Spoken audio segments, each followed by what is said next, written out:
Then Jesus said to the crowds and to his disciples, The teachers of the law and the Pharisees sit in Moses' seat. So you must be careful to do everything they tell you, but do not do what they do, for they do not practice what they preach. They tie up heavy, cumbersome loads and put them on other people's shoulders, but they themselves are not willing to lift a finger to move them. Everything they do is done for people to see. They make their phylacteries wide, and the tassels on their garments long, and they love the place of honor at banquets, and the most important seats in the synagogues. They love to be greeted with respect in the marketplaces, and to be called rabbi by others. But you are not to be called rabbi, for you have one teacher, and you are all brothers. And do not call anyone on earth Father, for you have one Father, and he is in heaven. Nor are you to be called instructors, for you have one instructor, the Messiah. The greatest among you will be your servant. For those who exalt themselves will be humbled, and those who humble themselves will be exalted. Woe to you, teachers of the law and Pharisees, you hypocrites! You shut the door of the kingdom of heaven in people's faces. You yourselves do not enter, nor will you let those enter who are trying to. Woe to you, teachers of the law and Pharisees, you hypocrites! You travel over land and sea to win a single convert, and when you have succeeded, you make them twice as much a child of hell as you are. Woe to you, blind guides! You say, if anyone swears by the temple, it means nothing. But anyone who swears by the gold of the temple is bound by that oath. You blind fools! Which is greater, the gold or the temple that makes the gold sacred?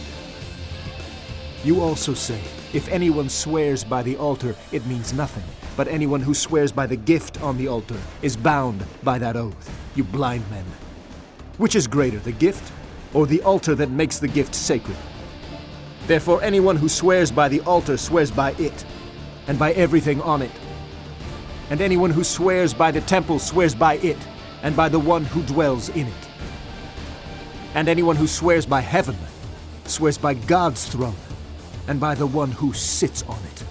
Woe to you, teachers of the law and Pharisees, you hypocrites! You give 1/10 of your spices, mint, dill, and cumin.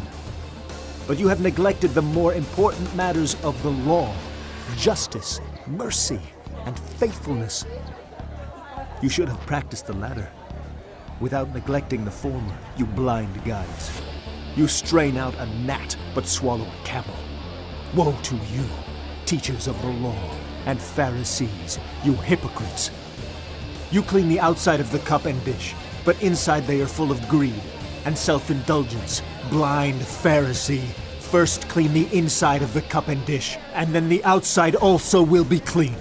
Woe to you, teachers of the law and Pharisees, you hypocrites!